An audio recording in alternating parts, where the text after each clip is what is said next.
I told you my theory on it, bro. I've said it before. I say it again. After Ye's mom passed, what happened? We ain't check on him like we was supposed to.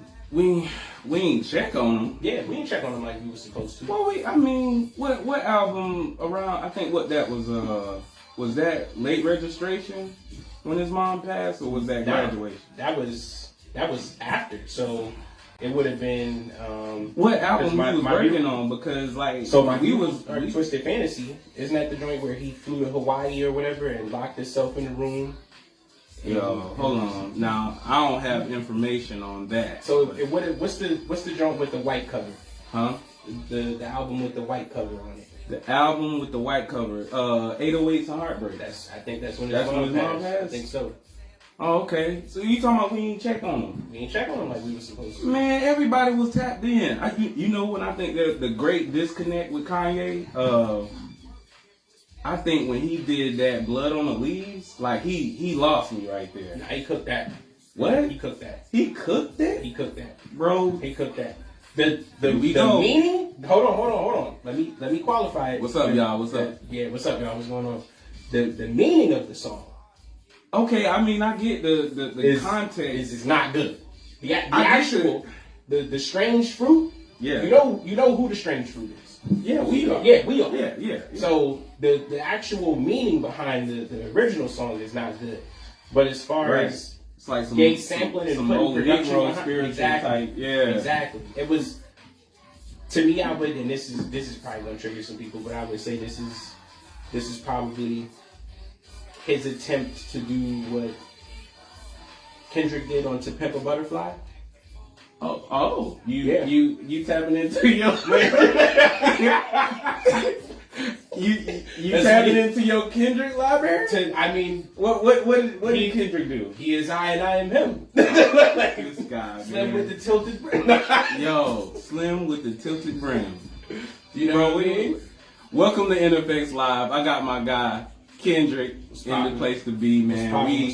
Man, I'm telling you, the chemistry that happens when me and this guy link it had to be put on camera. And not only that, we talking music, and that's what we love. We love music. So shoot, I'll say, like I said, we was talking Kanye, but I'm telling you where the great disconnect happened. The great disconnect happened is when he dropped that. I think it was the Ye. No, it wasn't called the Ye album. It was Jesus. That's where he missed me at. Like I think we started to see the decline of Kanye when he dropped that album. Like he was, I don't know, he probably was missing his mom, and things just got real weird. I think most people agree that his last testament to hip hop was Dark Fantasies. Talk about it. That album right there, I easily put it up against Graduation. I put it up against Graduation. I know that sounds crazy to people, but I really would put that up. What's on that album? Let's see. Let's go. Graduation. You got Good Morning. You got Good Morning. You got the song with Lil Wayne, Barry Bonds. Yeah, Barry Bonds is on there. You got Big Brother on there.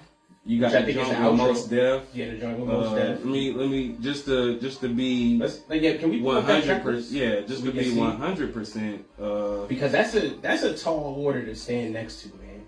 We saying that My Beautiful Dark Twisted Fantasy, which in my personal opinion is one of the top 25 best sequenced albums from top to bottom. What's the best? The best? No, okay, your lineup for Kanye West, his album wise? Yeah, in order. So I got. This is gonna make a lot of people mad. I got Graduation is 1. Okay. I got College Dropout is 2. Okay. I got My Beautiful Dark Twisted Fantasy is 3. Late Registration for me is 4. Yeah.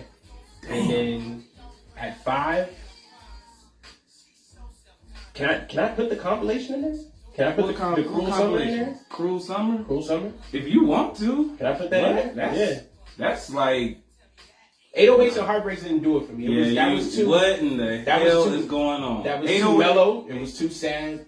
It was not a sad album, bro. I don't think you sat with that album, and I did. That's really unfortunate that you didn't sit with that album. But I mean, nah. But what's your top? What's your top for Kanye? Kanye's greatest album is College Dropout. That's the Kanye that everybody wants. Okay. Everybody wants that Kanye. You sure? Everybody wants that Kanye back. You sure? Absolutely. Marvin Gaye, some Luther Vandross. I ain't lying. Like, yo, that's the Kanye that everybody wants. Old people didn't call him Luther. I think it was Luther Vandross. Okay, this is one of those cases like how we think about Nas. Okay. Illmatic is arguably Nas' greatest work, but it depends on who you're talking to. Because I feel like you. What is going on? Bro, hip hop is dead, bro. Like which one you? No, you're not about to do that. You're not about to. Which one you pick? Which one you pick? It Was Written. Okay. Is the best of Nas. It was written. It's right there. I see it. Is the best of Nas.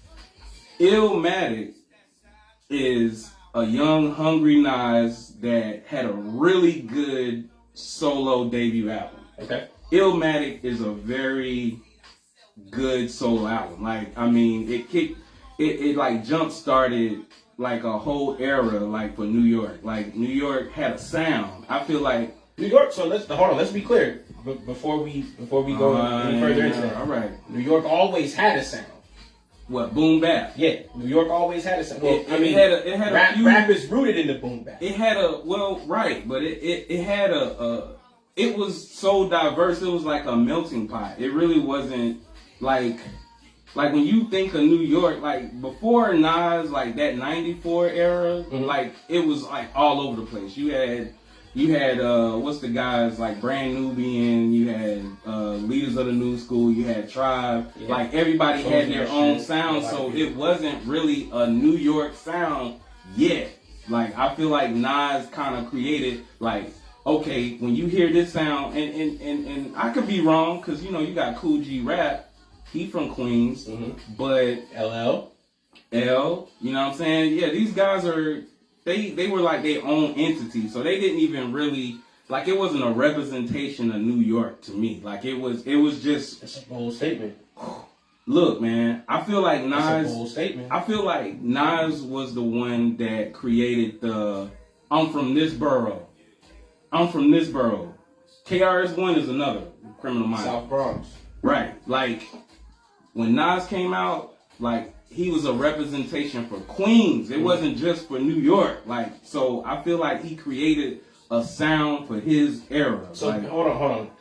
Are we gonna say that he created it or that he just brought it to the forefront? Because if we go deep into hip hop history, we can easily say that in the era of battle rapping and in the era of the one hit single, before you actually had to be able to put something all the way together, that the boroughs were already battling and putting that in motion to say like, yo, Bronx got the best spitters, you know what I mean? Nah, Queens got the best spitters, you know what I mean? Nah, Brooklyn, we really got them. But so, as a collective, I think what you're saying is Nas is the one who brought it to the forefront. I feel like he was the one. I feel like he was the one that made it to where you had to bring your best shit. Like you had to come through and represent your borough. Like because when people heard Nas, they ain't never heard a dude spit like that young. Like when you heard the first time you heard It Ain't Hard to Tell, you was oh man, crazy. Like it's crazy.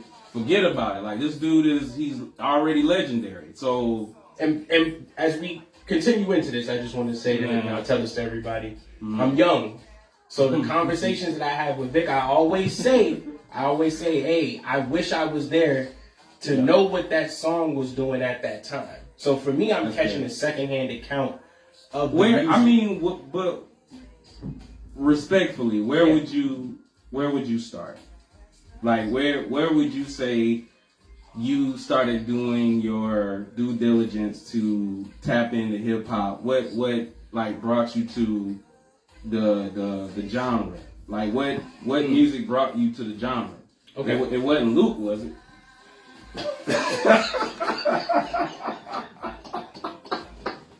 What's up with it? It wasn't Luke, was it? What's up with it? God, no. It wasn't. Nah, it wasn't Luke. It wasn't. No booty shaking. No, I want no booty All right, shaking. I all want right, no booty shaking. all I'm right. gonna keep it all the way funky with you. Okay. I'm gonna keep it all the way funky with you. So for me, I started listening to hip hop at a very young age. In fact, I think the first album that I heard that was hip hop, if I can recall correctly, I would probably say was Master P's first album.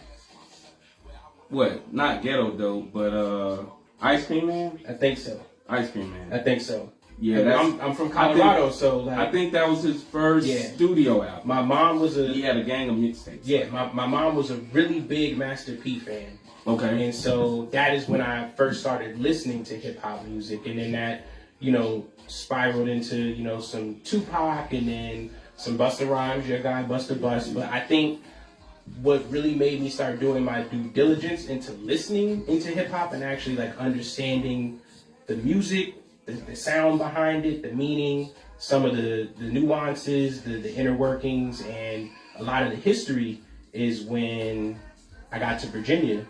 When I moved with my pops and my stepmom, and my pops was real big into hip hop, and so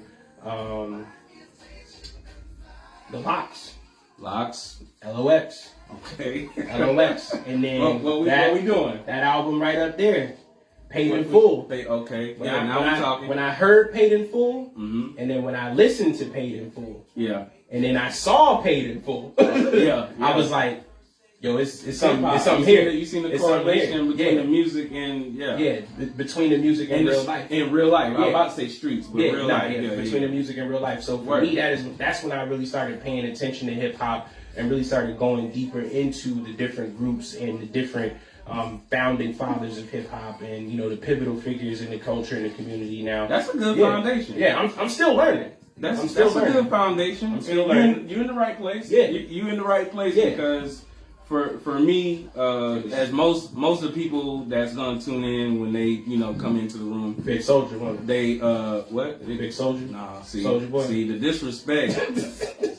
The disrespect. You gotta tell them how it started. Most people that know me know both of my parents were DJs, so my music intelligence starts from easily early 80s, so I kind of followed music from that point. Once I realized Duran, bro, nah, I didn't tap into that. I mean, Sting, that's not rap, but with you not telling us though.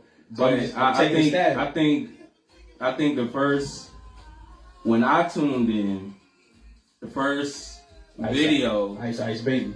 Nah, he wasn't there yet. Nah, this like Rakim time. This like I really wasn't feeling like Kool Mo D and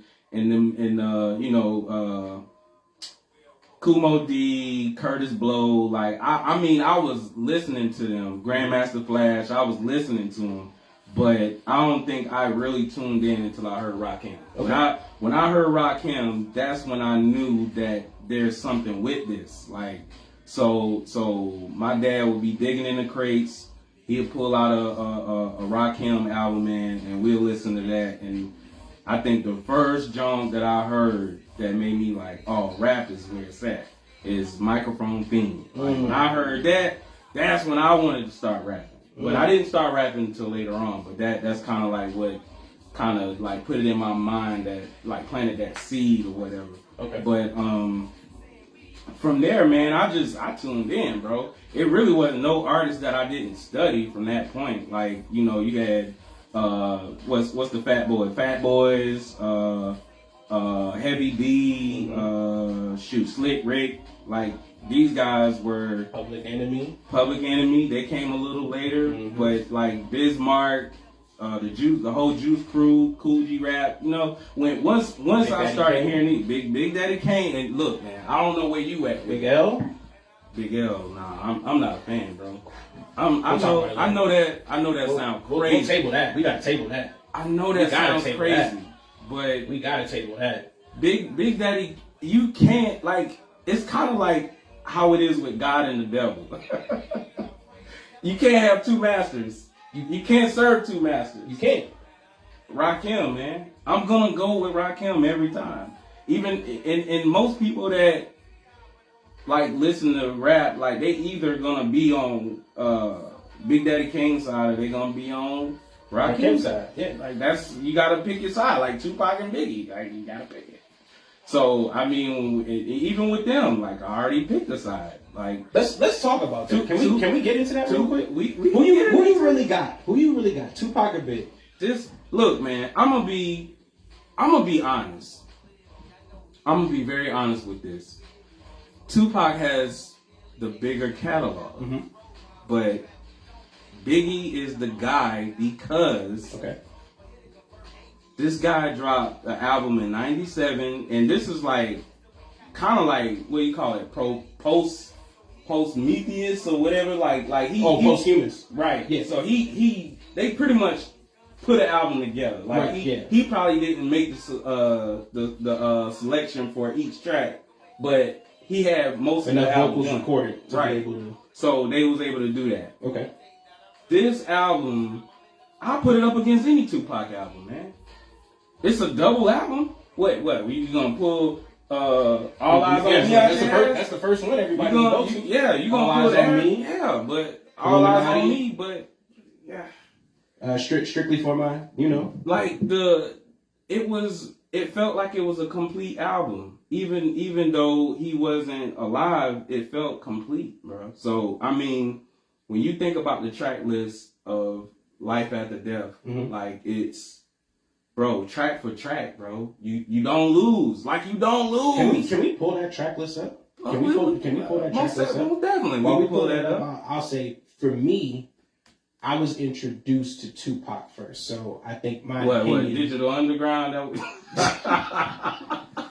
That you can tell from my everyday fits. I ain't rich. Yo, you gotta relax, bro. That's how we started, though. Well, it wasn't that song, but you know what I mean. That's how we started, man. Like so, I was introduced to Tupac first, so I was a bit biased before actually understanding true lyricism behind artists who could put pen to paper and actually rap.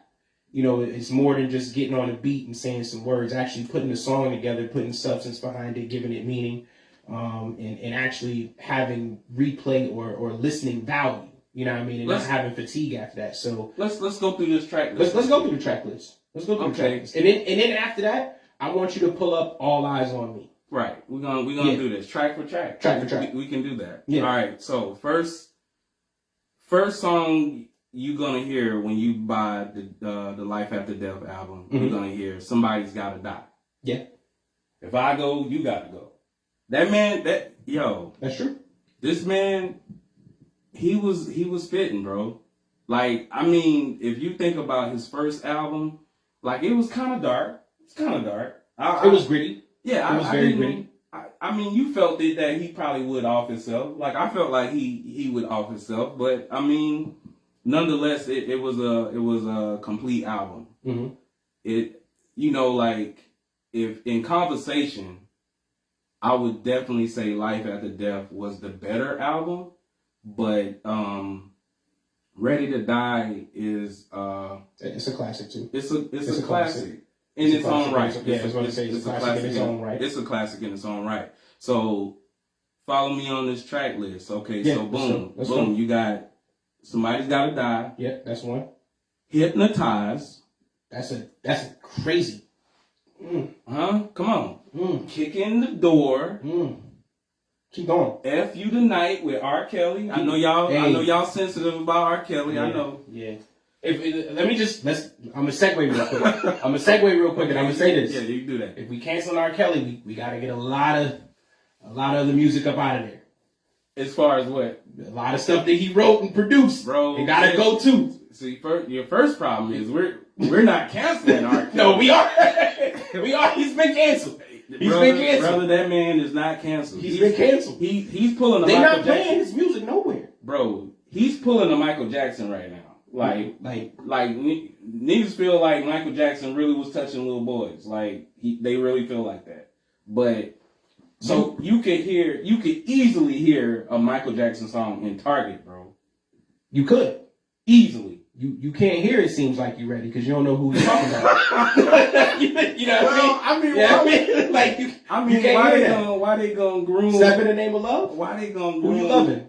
See, look, like who you loving? First off, there's nobody gonna groom anyone in a retail. Hey, let me just say this. I don't know how we didn't. It was Chocolate Factory. It was Chocolate Factory. That's what did it for you. It was Chocolate Factory, bro. No, I'm saying that's what allowed him to skate. That's what allowed him to skate the first time. Oh, you think so? He put an album out, and we kind of just glanced over it. Like, let me feed the streets. Let me feed the streets real quick, and I'm gonna, after I feed the streets, I will, hopefully this will blow over. Not to make light of the situation because prayers to everybody involved, prayers to all those victims, prayers to the families. I'm not condoning. Not condoning. By no means am I condoning. No, not at all. Not at all. We don't want to deflect. No. We're sticking to the music. Yeah. And people are still calling him the greatest of all times. Yeah. R&B artist. Yeah. He's the king of R&B. Yeah. So he wrote for a lot of y'all's favorites. Right. A lot of y'all's favorites. If you heard, did he write an album for Isley Brothers? Isley Brothers. I was about to bring that up. Yeah. That album is classic. I mean, if you tapped in, didn't he write most, if not all, of Aaliyah's first album? Yeah. Yeah, that's a fact. That's a fact. So I mean, we can go through his catalog all day. Right. There's really no one that you can compare him to. But I digress. Teddy Riley? Producer? Yeah. I mean, that's a whole nother conversation. That's a whole nother conversation because producers. Back to this track list though. Back to the track list. So we're at Last Days. Okay. Last Days. Mm-hmm. All right. I Love the Dough. Yep. You got What's Beef. Are you following me? I'm following you. I mean, are you really following I'm really following you. I'm really following you. We got money, a couple A sides, a couple B sides. More money, more problems. That's an A side for sure. That's an A side record for sure. Niggas bleed just like us. Mm-hmm. That's a B side. I Got a Story to Tell. B side. Notorious Thugs. B side. Miss You. Where we at? Look. Miss You. Another. Mm-hmm. Got Going Back to Cali. A side. 10 Crack Commandments. That's an ultimate A side. Player Hater. Mm-hmm. Hold on. Nasty Girl wasn't on there, was it? No. I don't know what's going on. My brother's trying to tap in with me in text, but no. Sky's the Limit. A side for sure. Is that 112 on there? Yeah. Yeah. Okay.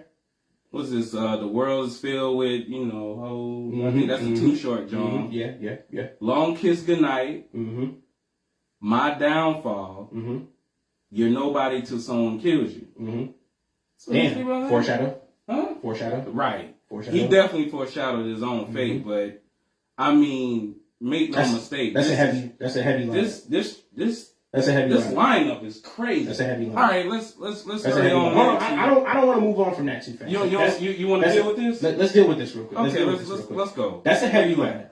That's a real heavy lineup. Coming into the game, knowing who his do we call it competition at that point? Because weren't they friends, acquaintances, associates? Who's that? Pac and they were actually. I think Hov was trying to do a little something around that time.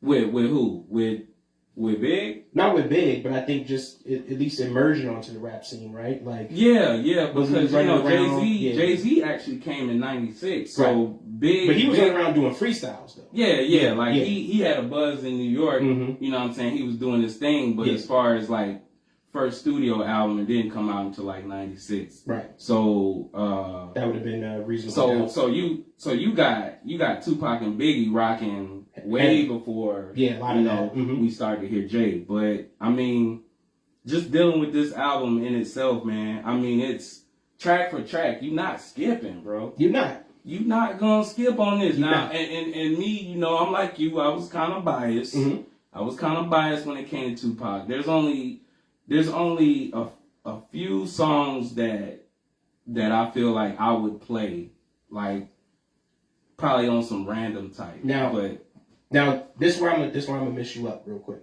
All right. Of that track list that we have right there, what songs are you hearing out versus what songs are you hearing indoors? Like if you're outside at that time when this album comes out, what songs do you think you're hearing outside? When this Ten Crack Commandments. I'm gonna tell you. 10 Crack Commandments. I think at that time you was hearing outside. I'm gonna bring you to '96, bro. Okay. When this album came out, right, you was hearing Notorious Thugs, bro. Mm. That's a known fact. You was hearing Notorious Thugs. You was hearing the John with R. Kelly. Yeah. F You Tonight.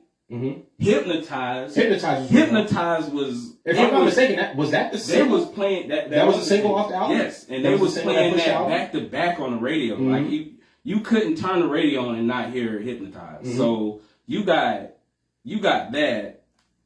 They messed around and put the junk with 112 on the radio. The Sky's the Limit. Sky's the Limit. That okay. So, but that's a slow bop.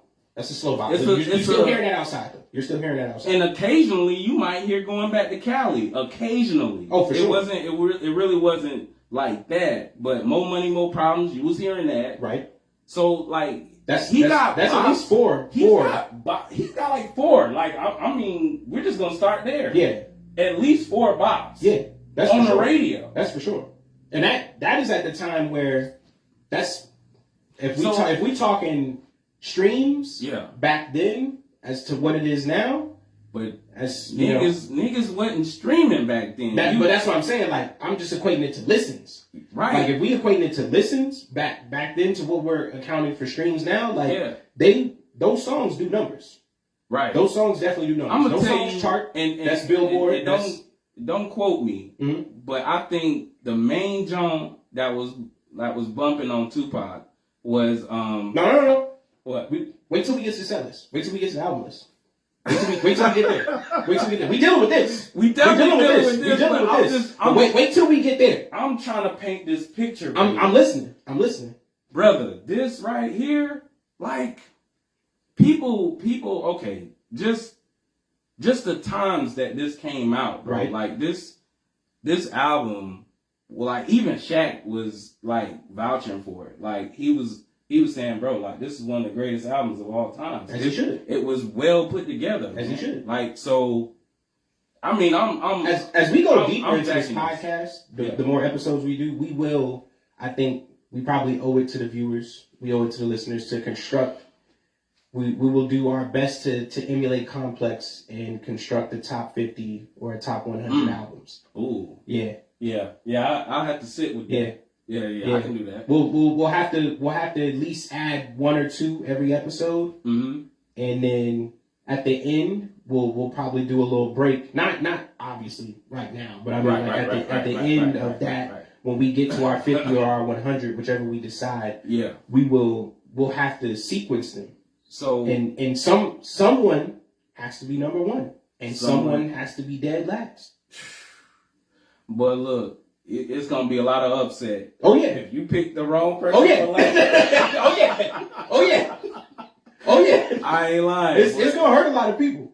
Look, man, I know it's all relate, like it's what you relate to, but I mean, like I said, in a room and we talking Tupac big, right? I'm going big. That's just what's going on. Do me a favor. Pull up that track list for All Eyes on Me. Okay, let's get into this. Let's get into that, because that when we have this discussion about, because niggas got some explaining to do. Oh, they for sure do. They got some explaining to do. They for sure because, like, I feel like people they put a lot of sauce on that album. Like they put a lot of sauce on it. But they should have though. But you're gonna have to explain. But they rightfully so. They should have put as much sauce as they could have on All Eyes on Me. That album, to me, is a certified classic, top to bottom. Top to bottom, bro. So we're going to dive into this track list and see. So just what's the first? I know, without even looking, I know the first song on that album. Okay. Ambitions as a Rider. Ambitions as a Rider. I won't deny it. Yeah. I'm a straight rider. You don't. What? Where we at? Come on. That's it? Come on. That's your king? Come on. Hey, Vic. That's the one? V, hear me out though. That's the one? Hear me out though. Okay. Hear me out. All though. right. When you open an album, yeah, with I won't deny it, I'm a straight rider, you don't want to fuck with me? Yeah. Come on. What? Where we at? What we talking about? What are we talking about? How do you top that? How do you top that? Bro. At that time, with that production, with that crew that he was working with, how do you top that? How do you top that? I think it was type slick. You know what I'm saying? It did what it was supposed to do. It was doing what it was supposed to do. But I wouldn't move like that. You wouldn't? Nah, I wouldn't move like that. So that's one. That's one. Okay. Where we at? What's the next song? All About You? All About You. All About You. Yeah. That's two. That's heavy? That's heavy. That's heavy? All About You got spin where I was. In Colorado? Hey, look, so look, y'all. Look, y'all, I am from Colorado. There are black people in Colorado. Despite what everybody thinks. I was born and raised in Colorado. Do your research. That John was getting heavy spins. It was getting heavy spins. Heavy spins. Okay. It was getting heavy all right, spins. All About You. Okay. All right. What's number 3? Scandalous? Is that Skankdaclous? Skankdaclous or whatever it is? Is that Scandalous? Scandalous. That's heavy, Nate Dogg? Nah. But it got spin. It got spin though. So it wasn't getting heavy. So we got a flunky already. Okay. We got a flunky. Got my mind made up. Mm-hmm. What? Where we at with that? That's a B-side. Got my mind made up. Why is that? Look, I thought that had Method Man on the cover. But no. Okay. Got my mind made up. Then you go right into another slap. How do you want it? That's y'all radio job. That's how do you that's y'all radio. Like, okay, so you got a radio joint right after that, but like slightly though. And then you got another one right after that. Yeah, Two of America's Most Wanted. Right, that's slight though. Like that wasn't. Two of America's Most Wanted was slight. That wasn't a How Do You Want It. It wasn't a How Do You Want It. It was slight, bro. It had Snoop Dogg, but bro. two of America's Most Wanted. I got my homie on the run. Hey, don't do Snoop like that. Don't do Snoop like that. No. There's definitely no Snoop slander around here. But don't do the dog father like that. Yeah. All right, bro. Slight, like I said, but let's move on. Hey, but so to me, when I look at that back-to-back lineup, yeah, How Do You Want It is the club bop. Yeah. Two of America's Most Wanted is the gangster anthem. I'm not gonna lie to you, bro. It's the gangster anthem, bro. At that time, that's the gangster anthem. I'm not gonna lie to you. They was not playing that in the club. So I wouldn't know. How do you I wouldn't know here? I wouldn't know because remember, I'm young at the time that this album drops. So all of this, and this is probably where people gonna kill me. Oh, he can't say that because he don't know he wasn't outside. He was still drinking milk. You know what I mean? So when I'm looking at that, I'm thinking when I hear this song, and as me listening to it in the past tense, how does this not go up? Right. How does Two of America's Most Wanted not go up? I mean, the music video was crazy. It was good. That back and forth rhyming between the two of them. It didn't age well. You play that right now. See what happens. See who get up. Yo,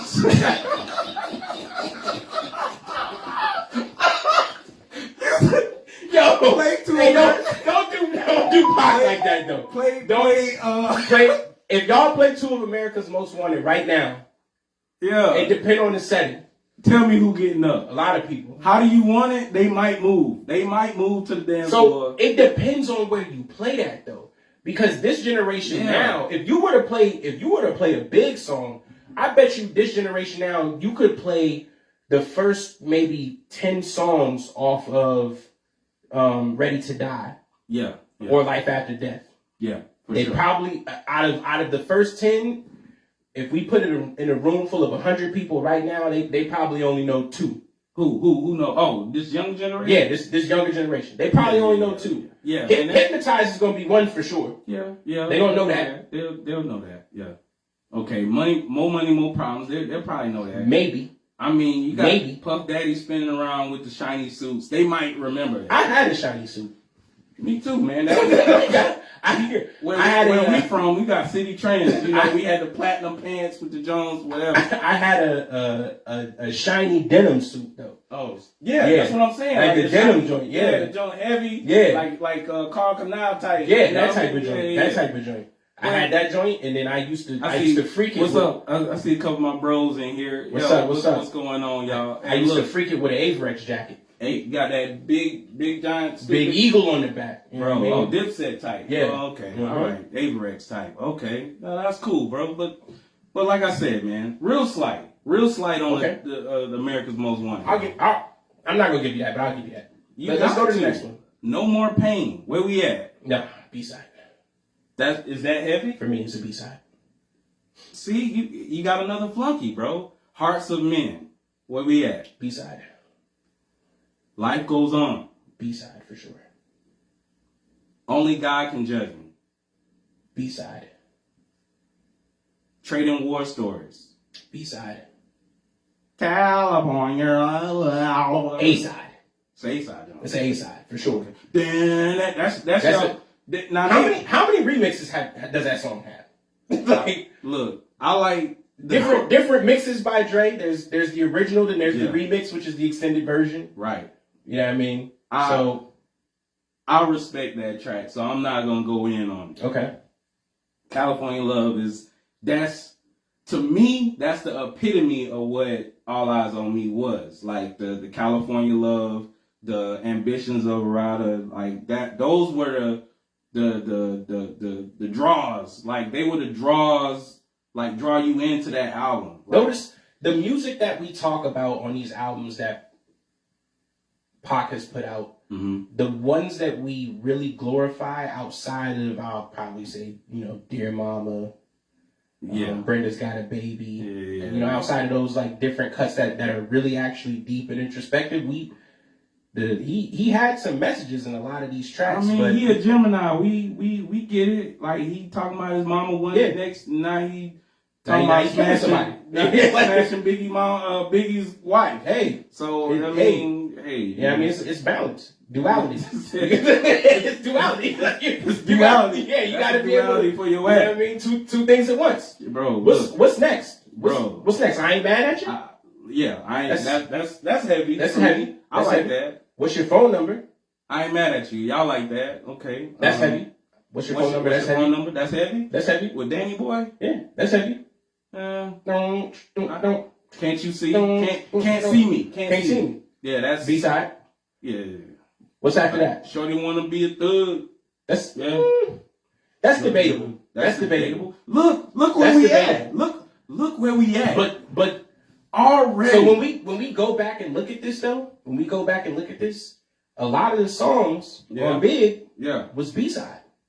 On what Big? Ready to Die? Yeah. Or B-side. Life After Death? B-side.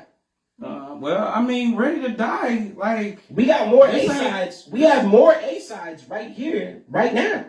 But, like, Ready to Die ain't on trial right now. All I see, you deflecting. I'm not deflecting. I am deflecting. I'm deflecting. You're definitely deflecting. I'm deflecting. Let's get back but let's get back to it. Let's get back to it. What's your phone number? Can't see me. Can't see me. What's after that? Shorty wanna be a thug. Come on, we know that was heavy. Holla at me.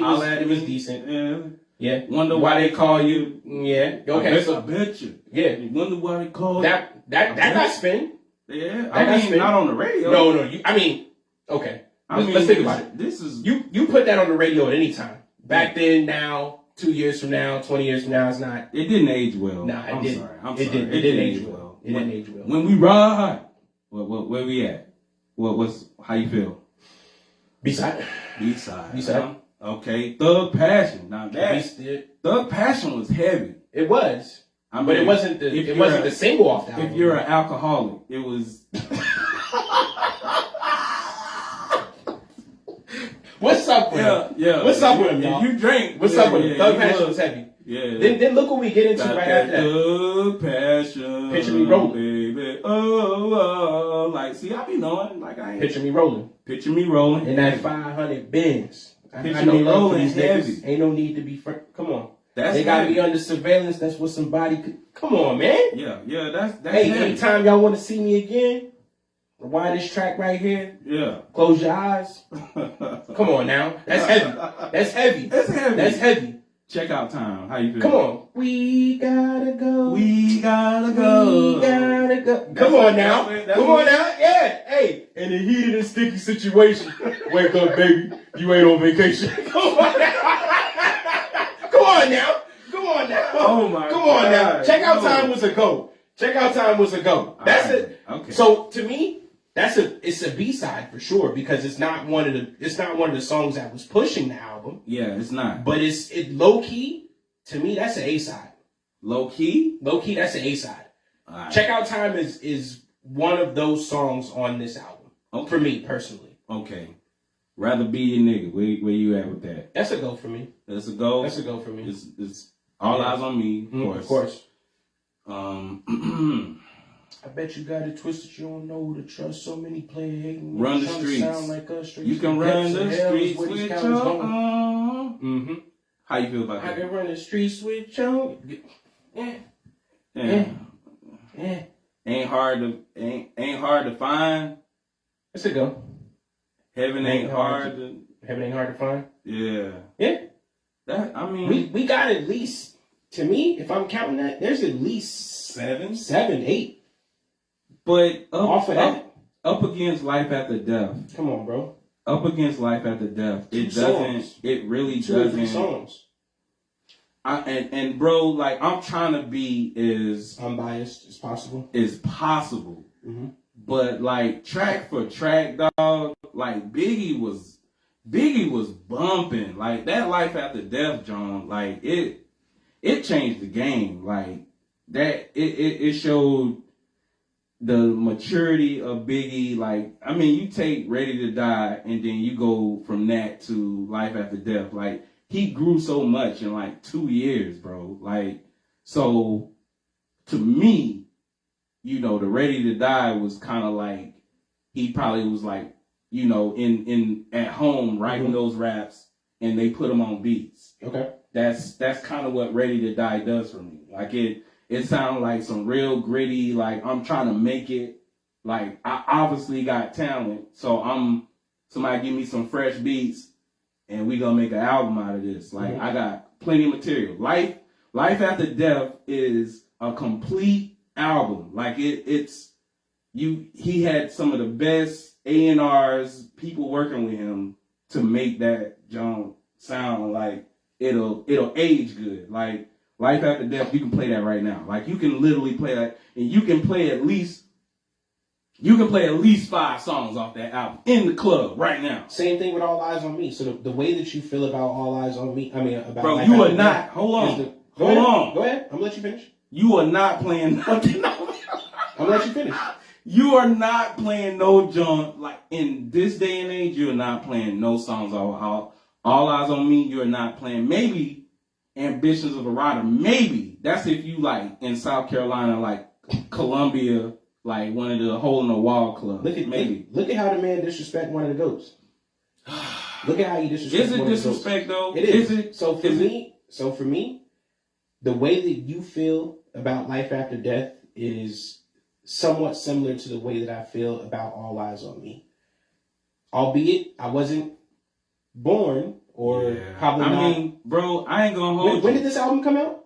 What? All Eyes on Me? When did this album drop? Like 96. 96, so I would have been 3 when that came out. Yeah, 3. So for me, listening to it posthumously, when I give that album a complete listen through, it's in my Spotify favorites. in the downloads. It's in my Apple Music. It's one of the albums that It's one of the albums that I personally listen to religiously as a Pac fan. Okay.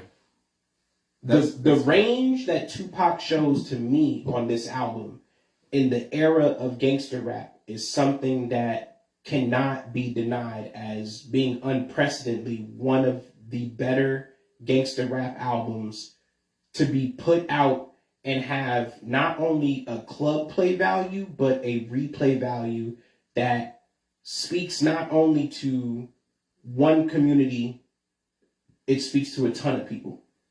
So outside of Wonder Why They Call You, and we not, you know, obviously. So you saying hold on. Outside of that song, which we both agreed personally here did not age well, this album, top to bottom, is a really good album. Regardless of what we think about that time and the situation and stuff like that, this album is really good, bro. Yeah. You mix Pac with Dre, with Daz, with Snoop, and you put him around his friends in a mode where he can I will say loosely be himself, because if we take what we see in the documentaries as factual, we would notice that he's not that thug guy, but we painted him to be that, and he fit that mold really well, but he stepped into that so perfectly that it's very convincing. So when you listen to this album and when you think about what was going on during that time while this album is playing,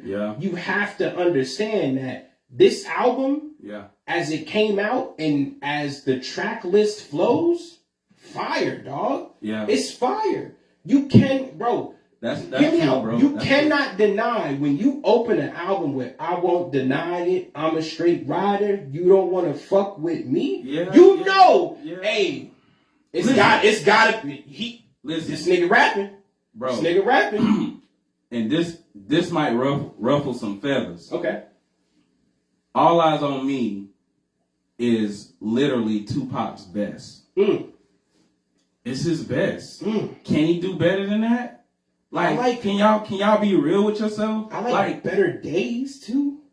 I think, was that a double disc? I don't even know, bro. I like Better Days. I mean, to me, Tupac, like how Prince is, he got a gang of music, but like it's all dated. If you ask me, like Tupac died in '96. The music did too. Allegedly. I mean, allegedly. Yo, my boy Kendrick, a flat earther. Pac died in '96, allegedly. You know what I mean? Look, right, allegedly. But I feel like Tupac got a catalog where a good bit of his tracks aged really well. A good bit of them aged really well. But like All Eyes on Me is the one that we talk about the most. It's the best of Tupac. That's the album that everybody go to. Like that's the album that everybody talk about. Like, but you know why that is though? Why? The songs that we just named on that album, bro. Bro, you dubbed like No, I B-sided. I didn't dub. I B-sided. I said that's a B-side. I dubbed. We dubbed one song. No, you dubbed like at least 10 songs. Stop the cap. Bro, bro, it's on camera. Like, it is. You dubbed like you was like, not really. You did that like 10 times. Man, alright, man. you gotta stop. You gotta relax. You gotta be stopped. No, bro. you gotta be stopped. You gotta diabolical on this camera. Track for track? Track for track, what? All Eyes on Me is the better album. You ready to move on? I'm ready to move on. Yeah, because that's All Eyes on Me is the better crazy. Crazy. Okay, look. Who won the battle between Jay-Z and Nas? There you go. Who won that, bro? Like, honestly. Let me ask you a question. Are we only basing it off of lyricism? If we are strictly basing it off of lyricism alone, it's Nas. Okay, it's Nas hands down. I was gonna say how it was dressed. You been on my dick, right?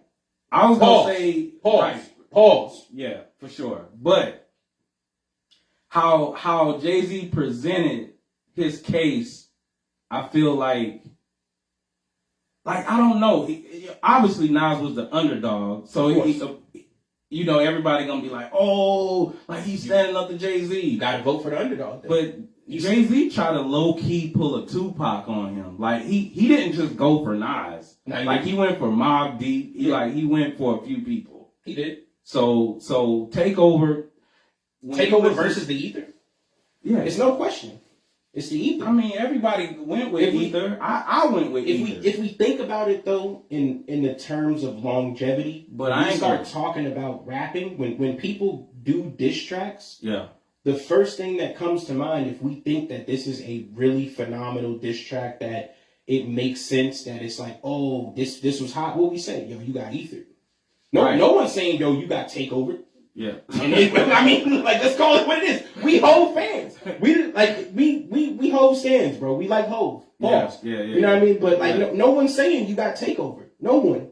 Yeah. There's at least not to my account. I've not heard anyone say like, yo, you heard that new diss? You got Takeover. Yeah. I mean, never. I think Nas got to it quickly. Like he got straight to business. Yeah, he went straight to business. Yeah. Like, but that's what you're supposed to do. In war, that's what you're supposed to do. He said, not you. You? Like that man had receipts. He clearly had receipts when he was like, not you trying to diss me, you. Like, let's think about it. Like your hottest song got my voice on it. Bro, and that's a fact. Presidents to represent. Right, that's a fact. But single off your debut? Yeah. Single off your debut? I mean, that's people me. already know. People already know I'm going with. Give me back. Right, yeah. Give me back. Right. That's me. Obviously. I mean, he made it a hot line. He did. Yeah, he made it a hot line. He did. But I mean, you know, obviously I'm gonna go with Nas, but tell me why.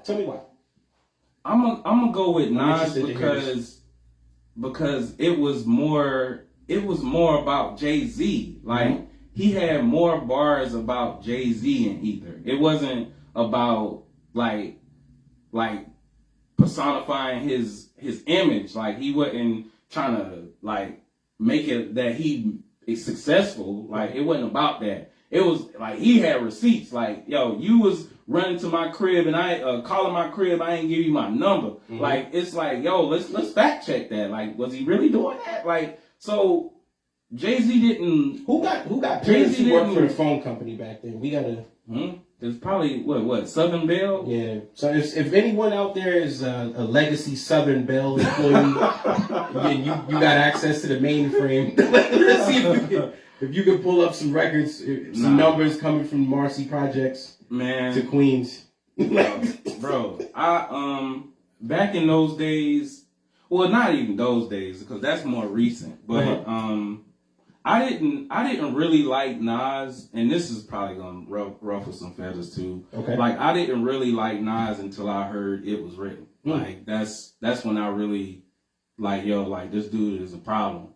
I mean, he described himself as a gun. So like that was different. I didn't hear anyone do anything like that in that time. Like a lot of this music, like you just had to be there for it to get the energy of the album. So catalog wise, Jay-Z and Nas, like you gonna say neck and neck? No, they're not neck and neck. Well, at least not no more. Nas surpassed Jay-Z now.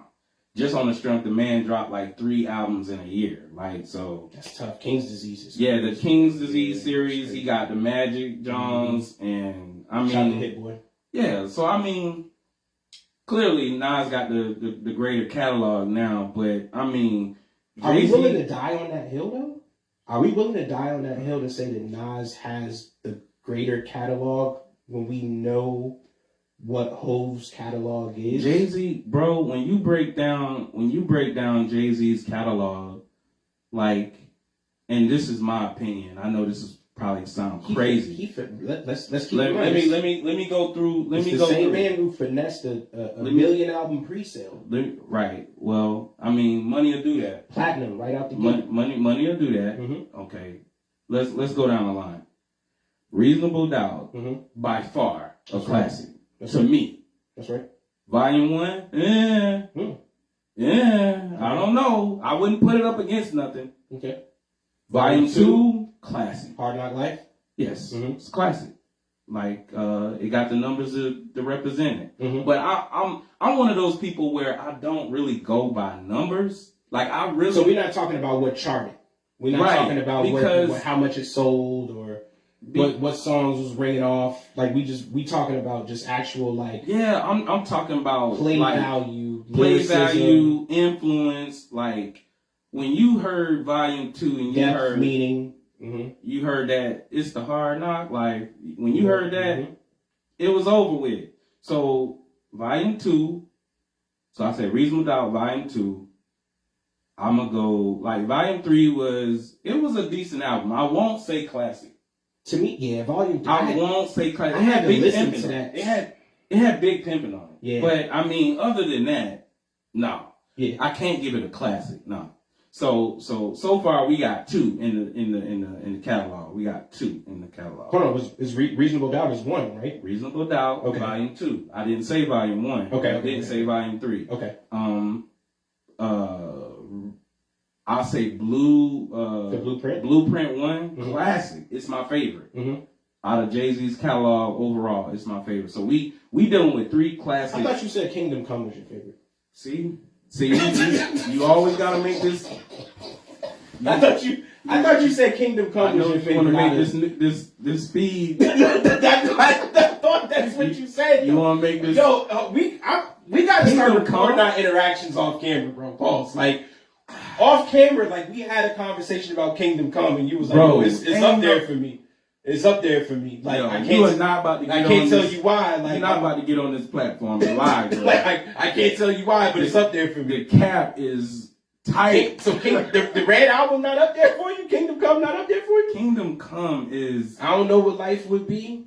An HIP, HOP without the boy HOP. But you know, a lot of people bag on Kingdom Come, but it was a decent album. It was actually that's actually a decent album.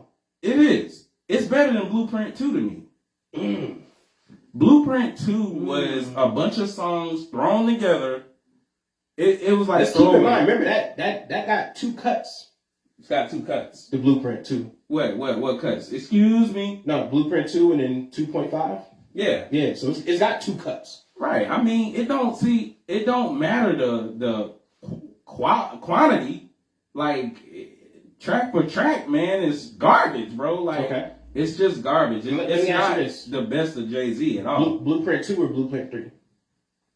Blueprint 3. Blueprint 3 got some bops on it, bro. Like it's got the Empire State jump. Oh yeah, the new Empire State. It's got the song with Rihanna. What's the name of the joint? Oh, the joint that got switched to Grammy. On to the Next. On to the Next. It's got the joint with J. Cole, Yo Guy. Star Is Born. Top 5. It's got So Ambitious with Pharrell. It's got what else? What else is on there? What else is on there? Can we pull that up? Yeah, we can. Yeah, let's fact check a little. Can we pull that up for sure?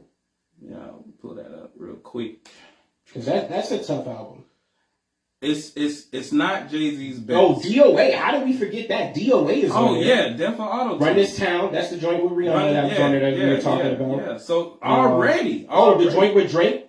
Off That is on there. That was one of the earlier cuts that we got from them where we like, okay, like we seeing the master versus the apprentice kind of deal. I guess that's what we would call it. And that's a conversation for another day. Yeah, that's a conversation. Venus versus Mars was on there, which was pretty dope. Forever Young with Mr. Hudson, that was on there. Yeah. Already Home with Kid Cudi. Already Home. There's some bops on there. There's some bops on there for sure. Well, yeah, you real as it gets. That's with Jeezy. Yeah. Reminder. Hater. Hey, that's Ye. Yeah, that's Kanye. That's Ye. That's Ye. So all in all, Blueprint 3, it's not like Trump type, but like it doesn't have a bad song on it. It don't. Like it doesn't have a bad song. It don't. Like I probably would skip Venus versus Mars. I would probably skip that. For me, that beat though is just so catchy. That for me, I'm not sure. You gonna let that play? Where you at? Nah. You in the truck by yourself? You riding home? Like how you? Tonight? I might hear that and be like, oh, and then I'm immediately hitting the next joint. Right. That's what I'm saying. No, I heard it. You're not about to let that play through, bro. Yeah. So that's it. No, I'm not letting it play through. So you got American Gangster, which is actually really good. American Gangster is really good. Blue Magic.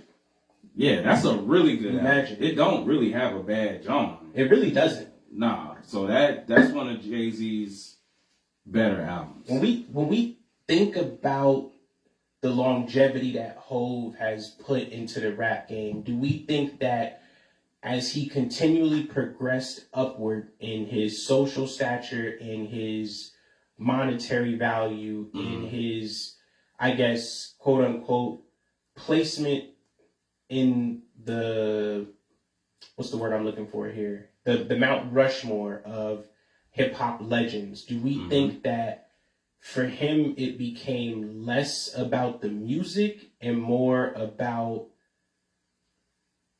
solidifying himself as I'm above y'all? Because I feel like I find more people now saying that I can't relate to Hov, but I'm like, right. When could you ever though? Like you ain't lose 92 bricks. I mean, the same could be said for a lot of people. It could, but I think where the disconnect happened was when Jay-Z... Is he too rich for us now? Yeah. Is he too? That's what I want to know. I think we love Jay-Z for his street credibility. Okay. Now that he's like pimping like the political corporate world, it's not as intriguing as it once was. Like you can't even talk like that no more. Like, and I think we loved him because it was believable. It sounded believable. Now you can't really go down that road anymore, and we accept it. Like it's like, man, bro, at this point, I don't really know what he can say. Like if he quit right now, don't drop no album, I feel like he did a good job. Yeah, like for sure. Catalog solid. Like he got a couple of classics under his belt. Like he don't really like he can go down like and this is debatable. He can go down as the greatest of all time. He will. I think he's earned it. Like he's a billionaire. Like he's a billionaire. He did what everybody wanted to do with rap anyway. Like probably the most successful to do it. Like so you can't. People don't want to put him in the top 5, but he's earned his spot. He's earned his spot. Bro. Like I mean, he ain't in my top 5, but he's not, bro. God damn it, he's not in my top 5. Okay. Bro. And there's a reason for that. We've already we discussed it. This is my top 5. We've discussed it. It's just every time you say it, it just he ain't in your top 5. He ain't in your top 5. You done told me your top 5. And you got Jadakiss in there somewhere. Like, top 5 dead or alive. Jadakiss. It's Jadakiss. His top 5. Jada. Anyway, it's KI double. Move. Yeah. All right. Well, so just keep it on the Hov subject though. Yeah, like, yeah. As we see Hov continuously grow, and as we see him put out more and more music, right? Like, I think we're coming to the realization that maybe we can't relate, right? So, do we think that if he does it again? And by again, I mean if he puts out another album, do we think that he can turn back the clock and make it so we get another instant classic from one of rap's greats? I don't. I'm gonna tell you the climate of music right now. It's like, shaky, bro. I don't even hip hop know. is not hip hop right now to me. I don't even know if a classic can be made in these times. Like, that's another question. I'm gonna ask you another question after. I'm gonna let you finish because I gotta ask you another question. And man, I'm being as honest as I can be. Okay. I don't feel like a masterpiece of an album, because I feel like the motivation to make the music is different now. Okay. So if you just trying to get the draw from a single to get people to come in and check the album out, and the album ain't what the single was, it's like that. See, that ain't the recipe for a classic. But it wasn't based on your single to make the classic, bro. That's like a lot of people like think about it. Reasonable Doubt had Dead Presidents. 22 Dead Presidents wasn't Dead Presidents. If you remember how Rap City was, like Dead Presidents was a random ass video. Like it wasn't like, oh, like this dude Jay-Z about to take over the game. Like people was more hung up on Nas, it ain't hard to tell, than hearing his voice. Like Nas had the voice. Like he had to draw. Like he had a real draw for like, come check my album out, Illmatic. Like when you heard Illmatic, you believed this was gonna be a classic. Like Jay-Z, like he had to grow on you. Like it was Dead Presidents was like, I mean, he can rap. I mean, but at some point, pause, like everyone has to grow on someone. So like you garner a type of support from your background, and then you inevitably hope to, cascade that into the stratosphere and push that out further, where your core fan base is now spreading you around like communion to a bunch of other people, So, I mean, I think that's what one can only hope to be able to attain something like that. So I think that the same could be said for Nas, right? Him up and coming, like if we go back to before, the first album coming out, like we get a very street Nas, a very, hood, like still intellectual, but a person who we know can rhyme, but, as we always say, like, yo, you got to be able to get in the booth and put it on wax and make it into something, right? Like, you can spit hot rhymes in the streets all day, but if you can't put that chef hat and the apron on and get in the booth and cook up an album, it's all for naught. Like, then you end up like, I ain't gonna name it, but you know what I mean? What? Like, Cassidy. Oh, shit. Cassidy. Let's call spade a spade. You end up like Cassidy. Cassidy was he was a rapping ass nigga. Yeah, Cassidy be popping, like he be popping his part of my language shit on social media for sure. But and now he back battle rapping again. Yeah, I see that. And by no means am I taking away from his talent. His talent, yeah, for sure. The talent is there. But like, bro, at the end of the day, it's always gonna be about, can you make a song? It's always gonna be about that. You gotta be able to produce for the people who are putting out he's for you. He's one of those people that's too good for his own good. Yeah, for sure. Like, it don't even matter that you can out rap like 90% of the rap game. Like, if you can't give us a song you can't give us a Dear Mama, like you can't give us a Sky's the Limit, like that is what like solidifies our grades. Like the people, when people talk, and this is something that I want us to dive further in going forward into our pod, like what makes a person or makes the album a classic is what the context of the music is. Like if you can do a club jump, you can do like a street anthem, but like the thing that can the song that can translate in every culture, that is what solidifies you in the conversation of if you're a GOAT. Facts. So facts. So when we start talking Eminem, which I've just been on this wave of just trying to get people to come to terms with. Yeah, explain why Eminem is in the top 5. Why is, like, bro, like, I went through his catalog, and I'm going to be honest. I know all these Eminem fans, like, and I'm not taking away his talent either. They're going to try to kill us for this, but. I'm ready. Listen, this is the thing. I don't see it. I'm not even gonna hold you. I'm gonna come right out and say it. I don't see it. I don't see most Eminem fans, you're lying if you deny this. Speak on it. Eminem's best album is Eminem Show. Let's go through the track list. Let's go. I will say that it's probably the Marshall Mathers LP. But when you hear or when you see what's the track list on Eminem Show, you're gonna change your mind. Okay.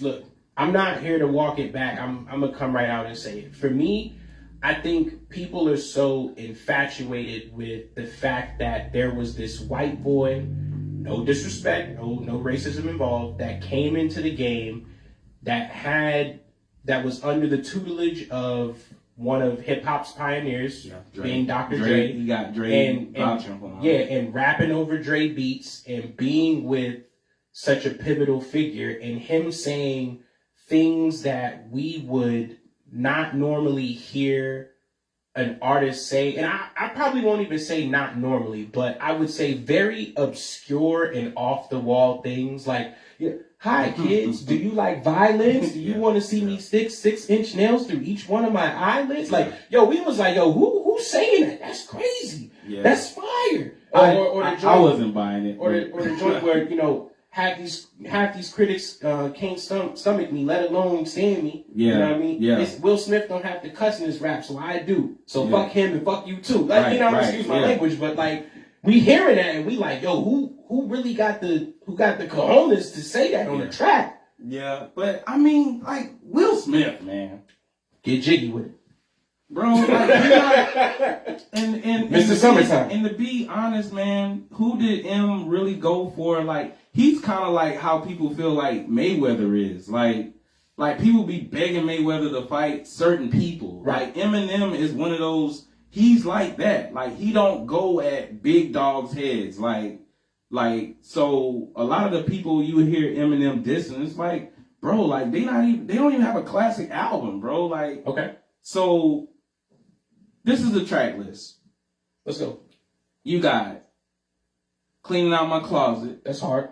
That was one of the singles. Right. Soldier. Mm-hmm. Tough. Mm-hmm.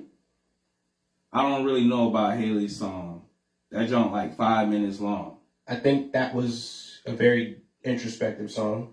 Say What You Say. Mm-hmm. Curtain Close, for sure. Curtains Close. Mm-hmm. Till I Collapse. Mm-hmm.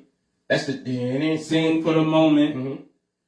Say Goodbye Hollywood. Mm-hmm. Square Dance. Mm-hmm. White America. Square Dance is a wild beat. Is it? Yeah, it's a wild beat. And B-side? It's a very B-side. Business.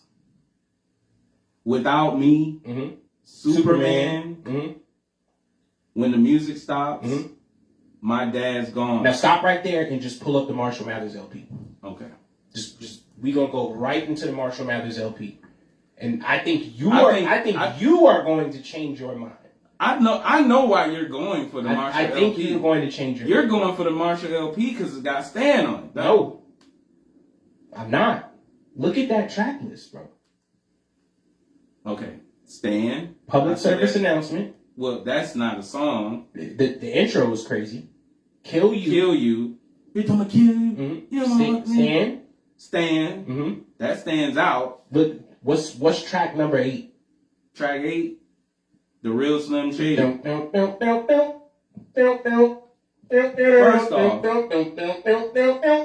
First off, what black? What? I'm sorry. I had to do this. I had to do this. What black person you know is playing I'm the Real Slim Shady? Would you please stand up? Please stand up. Please stand up. Y'all be, bro. The stands is real, bro. Bro, first off, where I'm from, it wasn't getting played like that. I'm gonna just say that. That was on the radio in Colorado. Yeah. That was on the radio in Colorado. Colorado. It makes sense though. Colorado is like 80% white people. But nonetheless, I digress. Hey.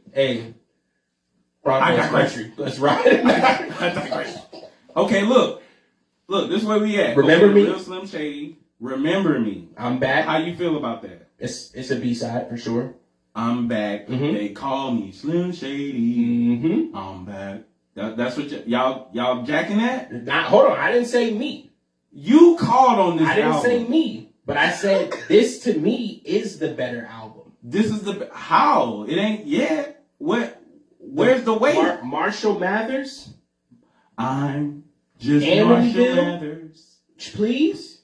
Amityville, look him in the kill. Like, where's the heaviness at? Bro, for me, when I listen to this album. Who knew? So when I listen to this album, Criminal. This is the grittiness of Eminem at his finest, trying to not look like a person who is putting the culture on as a jacket and just wearing it around and saying like, look at me, I'm with Dr. Dre. Like I can rap too, like the rest of y'all.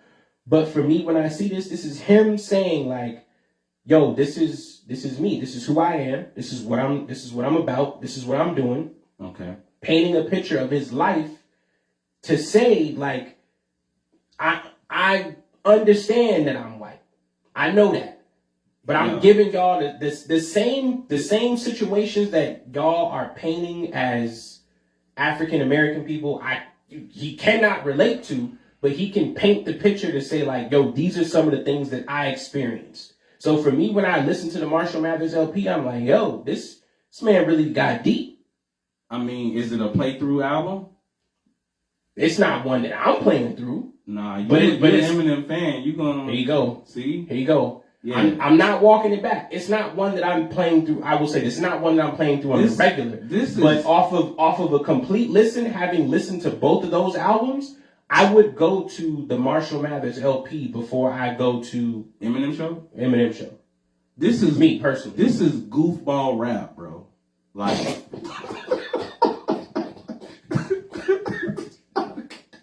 This is goofball hip hop, bro. Like you say Eminem a goofy? It's not, boy.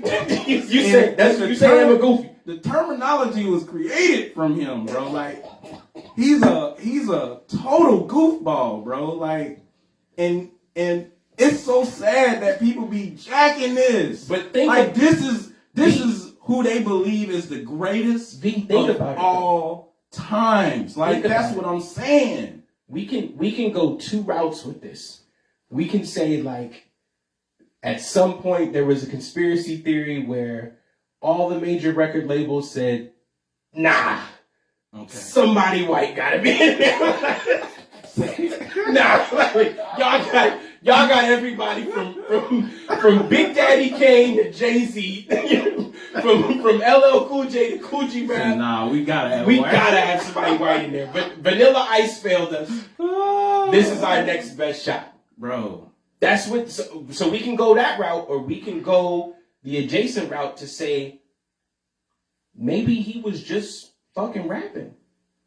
Maybe he was rapping and to a demographic. So let's think about this. Think about this. Okay. All right. Hip hop is universal. It is. Although it belongs to us, okay, it's for everybody. It is for everyone. So obviously there is a community, a culture that Eminem appealed to. Yeah. Yeah, like I hate to have to phrase it this way, bro, but I'm gonna say it. If people poor white trash. I mean, he got. But Eminem himself painted that picture in 8 Mile. His reach of saying like, yo, this is me. His reach is so for everywhere. those people in those same type of situations that Eminem was in, and I don't mean poor white trash in a derogatory term or any type of way. I'm saying from looking at Eminem's perspective, from him saying, this is what I came from, people in those similar situations that were of his demographic and background were able to relate to him so much because they had so much in common of those type of situations, whether it be a lover that was on, abusive drugs, or that was, deep into, let's keep it funky, deep into a certain type of situation that catapulted him from that demographic And I think from there, it was like, all right, like we was like, oh, you a Dre, so like you gotta be somebody. Yeah. Like Dre wouldn't just put anybody in front of us. Yeah, but man, I'm gonna just keep it funky with you. We never shunned him. Did we shun him? No, Eminem was accepted. Eminem was accepted, man. Then it's on us. Once Dre stamped him, he was good. But so it's on us. But man, like, how can I say this, man?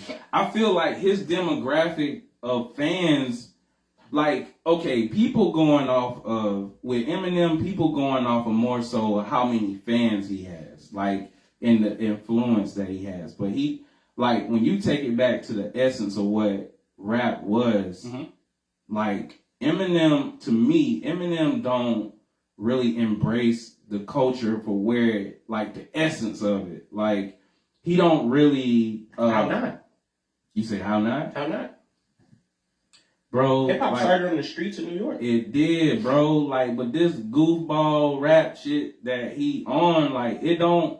Like, it's more than rap. Like, I feel like Eminem is one of them people that never gave us context. Like, he's never gave us, like, a peek in, like, what's going on, like, current event. Like, he hasn't tapped into, like, he hasn't made a little Black Girl Lost with, you know, Nas. He hasn't done like a American Dreaming. He hasn't done a Jay-Z, like what? Black President. What was that? President. Black Republican. Oh yeah, Black Republican with him and Nas off of like there's a lot of things, like, if you gonna be the greatest of all times, I feel like you kind of gotta cover the whole spectrum of who's listening. You can't cater to one audience. Like, there's honestly street dudes that grew up on hip hop. Like, if you don't cater to them too, like, if you just catering to white like middle class white America or whatever, and then you got like some sprinkles of black folk in there, I'm just like, that's one chink in the armor though, Vic. That's one. When we look at it, it's just one. If we think about what that one chink of not him being able to cover, I would say the current event, everything else he checks the box for. How? What Eminem verse you can rap back? Which one you want? Like, bro, what song resonate with you? From him? Yeah. Lose Yourself?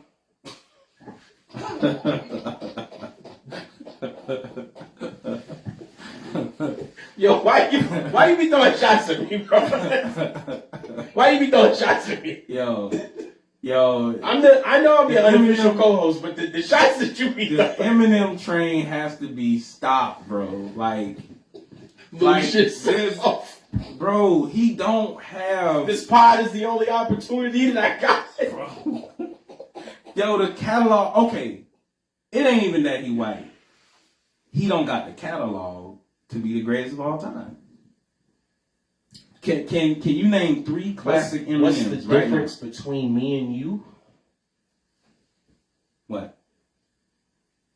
What's the difference between me and what? That from what's the difference? Who was that? Was on the Chronic? That was him, Dre, and Exhibit. What? What's the difference between me and you? That one. Bro. Man.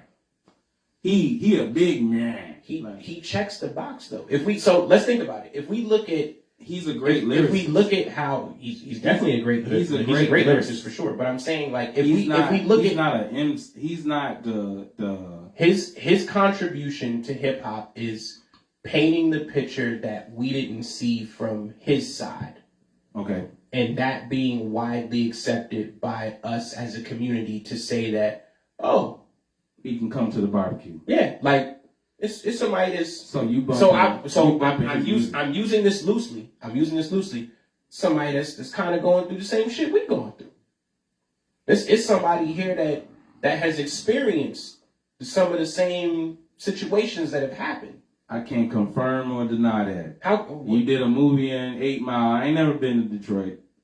I don't know that. So you saying 8 Mile might be butterflies and roses, and bro, I don't know, bro. Like, ain't nobody came out and said lie yet. Have you honestly heard any rapper rap about 8 Mile other than Eminem? D12? I mean, they with him. There's a lot Royce of the 5'9"? He with him. T Grizzly? What'd he say? Ain't he from around that area? Man, Joy Road, whatever it is. Joy Road. I don't know. I don't know the Detroit area. But I don't want to disrespect anybody. Big Sean from the D, and he don't ever say nothing about 8 Mile. But he's not from there though. I don't think he's from. I'm not saying Detroit. I'm saying like I don't think he's from that particular area of Detroit. I've been to Detroit. I don't know if I've been close to 8 Mile. Detroit ain't that big, bro. From what I heard. Detroit is pretty sizable, bro. It's pretty sizable. I mean, pause. You can, yeah. Come on, man. Yeah. Detroit is pretty sizable, bro. Like it's. Bro, I'm not trying to discredit the man. I really want to move on. You say he's goofy. Next. Yeah, where we going next? Goofball music. But where we going next? Let me ask you another question. I think we talked about this before. Yeah. Remix dead? Is the remix dead? Remix been dead. Should the remix be dead though? I guess that's a better question. With the amount of people in music, should the remix be dead? Let me tell you why the remix been dead. This generation right here is literally remaking all the songs that was remixed. Yo, that's a fair point. It's no reason to even make a remix because there's no original music being made. Mm-hmm.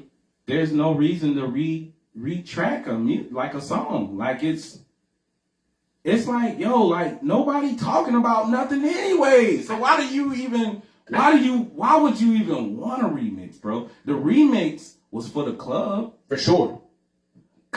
Because when you think about Ready to Die and you think about One More Chance, if you heard the album version of One More Chance, you obviously knew that wasn't gonna play in the club. It wasn't a club song. Mm-hmm. Like One More Chance is crazy on the album.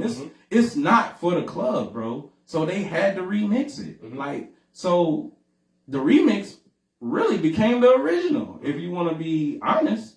But like there's no room for the remix today because everybody they're regurgitating good music that's already did what it was gonna do, and now you got these goofy rappers on songs that was legendary at the time. Okay. So the remix is dead, bro. It's very far in between you gonna find a producer that is an original beat maker. Like your guy hold up, Hit Boy, he's pretty solid when it comes to like original sound. Metro Boomin, oh my. Alright, I'm gonna move on because Metro Boomin to me isn't. We talking about current acts or legacy acts? As far as like producers who are making an original There's a couple sound. of producers that still make Southside, Hitmaker, who was Youngberg, who had an incredible second act of rebranding. Like I think we might have to walk that back to say like There's sure there aren't many. And that's what I said. It's far in between to find a producer that's creating an original sound. That's creating original sound. Like so everybody's kind of like just jumping on the bandwagon. Like I've heard. Let me put it to you this way. Mm-hmm. I've heard. Speak on it. Busta Rhymes. That new shit is trash, by the way. Oh yeah. Damn. And Busta Rhymes. Busta Rhymes, my guy. Love you, Bust. Yeah, that shit is awful. Blockbuster was I don't know, bro. I'm a real fan of Busta, so I know that wasn't his best work. No. I'll just say that. Yeah. But I don't need you to try to relate to the new niggas. Just I'm not trying to relate. Rap, not you. I'm talking about Bust. I don't know. Busta Rhymes, he's such a welcoming. Like he's one of the older, the more seasoned rappers that embrace the younger generation, which is for sure. which is cool, bro. Like, there's nothing wrong with that. But what I'm saying is, I've heard Busta Rhymes "Put Your Hands Where My Eyes Can See" so many times. Like so many people has redone that. Like, do you understand? Can you understand how great that song was? Talk about it. You can't. And Busta Rhymes I don't think he cared for real. But like me as a hip hop purist, like, you can't recreate that feel, bro. Not for that song, you can't. But I already heard like 3 or 4 artists use the beat. When I hear that song now, I can like, that's one of those songs that, like, if it go off, like, I feel comfortable starting the track back over again. Like, yeah. I might rap that song 2-3 times in a row and not get listeners fatigue from listening to that song. Most of Busta Rhymes songs have really good age quality. For sure. Like, especially club type. Mm-hmm. You hear... But Bus was a club act, though. Not to take away from his lyricism, his overall lyrical ability and what he provided to hip hop. I'm saying that the records that Busta Rhymes put out, and I'm gonna jump to 2 different points here. The records that Busta Rhymes put out were made, I think, in the beginning. Mm-hmm. It was more lyrical, and then he stepped into a different lane where he understood that I can pair the lyricism with the party kind of style, and give you an anthem that will still be fire and be true to who I am as an artist, but also paint a different side. So like when you hear songs like that, or Past the Cavassier, or what's the joint where I never remember the name of that song where he running around and it give me some more. That some more. That joint. So, like, when I hear those type of joints, or the joint with him and Janet, or the joint with him and... you got a joint with Missy. You know what I mean? Like, when I hear them type of joints, I'm like, Yeah. When I think about... And the reason why I asked why is the remix dead is because, like, when I think about the state of hip-hop right now, when I think about all the artists that are in... artists that are in the game that are putting music out, because it's so easy to put music out these days, right? Yeah, right. Like, why is there not more good music being made, right? Yeah. In that regard, like, if we have all these different acts that are supposed to be mainstream headliner acts, like, why do we not have more music from this generation? The previous generation, for them, it was less about, it's less about the bread and more about, for me, like, back in the 90s when I listened to music, 90s, 2000, I get the competition vibe from that.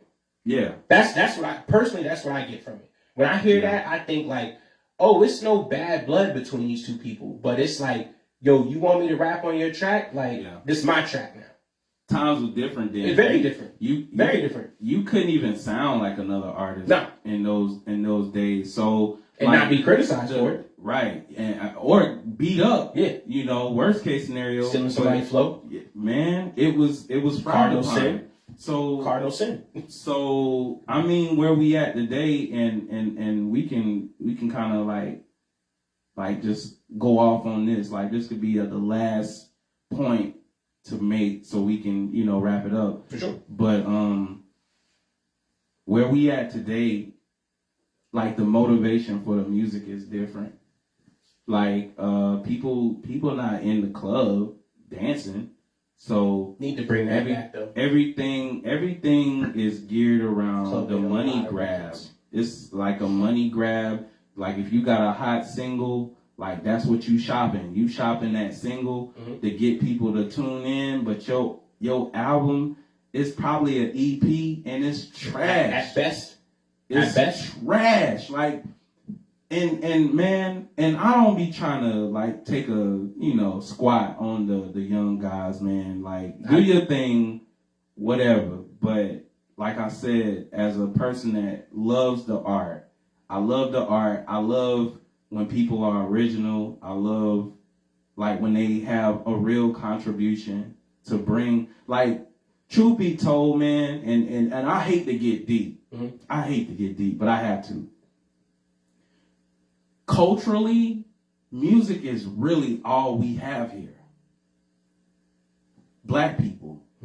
Like, black people that came up in America, like, our music is really all we have. And to hear it be tainted the way it is, and niggas on some devil worship type, like, they not bringing the message anymore. So it's like, we in total disarray right now. We, back when, and I'm not telling my age like that, but I kind of am. When I grew up listening to music, like, you had your pick, bro. Like, you had your pick. If you wanted to hear gangster rap, you had that. You can listen to that. But for me, I was on the tribes. I was on the Far Sides. I was on Outkast, the De La Soul. Like, yeah, like, I mean, if you throw Mobb Deep in the mix, like, even they was dropping gems. It wasn't all street stuff. Social Mischief. So, yeah. All these guys. Like, and nobody sounded the same. So the contribution, and this is where I big up him. He's made a contribution. Like, for sure. he has his own lane. For sure. He has his own lane. He's one of the greatest rappers to ever bless hip hop because he has all the elements to make him great. Like, I just feel like he should be in nobody's top 5. No, I don't. People give him top 5. I feel like people give him top 5 because of his ethnicity or his race. They give him top 5 because he's like the only one, really. Mm-hmm. And you can't really put nobody else in that square. Mm-hmm. So, like, they like, oh, like, he is one of the greatest of all times. But I'm like, bro, like, if we sit down and really do the knowledge on his catalog ain't coming close to a lot of the people that we consider the greatest of all times. For the better part of the last 3 albums that he's put out, he hasn't really said shit. I'll go further. It really isn't an album Eminem dropped that I was like, yo, that was profound. Like, that's what I'm saying. Like, he don't have... Curtain Call. I'll say for me it was Curtain Call. The last one. Go on. Yeah, Curtain Call. Mm-hmm. Yeah, stop.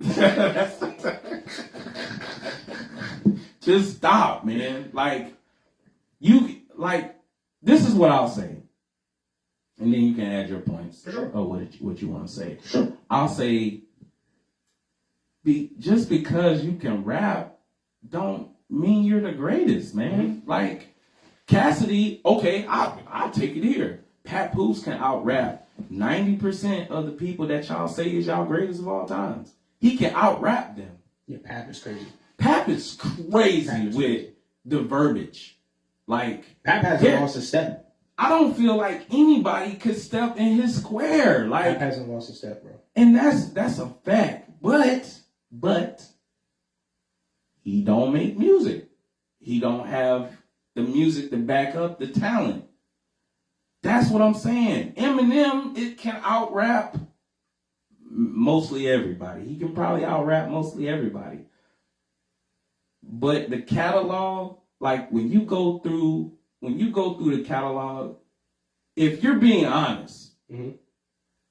Eminem maybe has 3 classics. Mm-hmm. Maybe. Like, the first Slim Shady LP, yeah, like, I mean, what y'all basing it on? Because it's not like a good single don't make a classic. I'm talking about an album that's through and through that aged well, influence, not just the numbers. Like, a lot of y'all go off of Eminem because he's a diamond artist. He sold over 10 million albums. So what? A diamond single, bro. With that, I love it when people want to play numbers because Drake outsold everyone. Mm-hmm. I'm one away from. He outsold everyone. So what we talking about? What we talking about? If Drake outsold everyone, is he the greatest of all time? You probably don't. Some would say in your top 5. Some would say. Some would say. But We should say. I mean, he can be there, just like Lil Wayne can be there. Mm-hmm. There's a couple of, like, I wouldn't even be mad if you threw Drake in your top 5. I wouldn't be mad. I'd be like, safe. That's safe. Like, there's a couple of artists like Jay-Z. That's a safe top 5. Right. All right, you got Jay-Z in there. Never would have guessed that. Wow. Like, you got Jay-Z in there? He's a billionaire now. All right. Eminem, I'm shocked, but not really. Man, got Eminem in there. All right. White guy that can rap. All right. That's cool. But, I mean, the catalog don't speak for it. Like when you break down, when I break down my top 5, like, the catalog speak for it. Mobb Deep, I got Prodigy in my top 5. You do. Mobb Deep their Shook Ones song. Never repeat that impact. R.I.P. Prodigy. The Shook Ones song has been named the best beat of all times.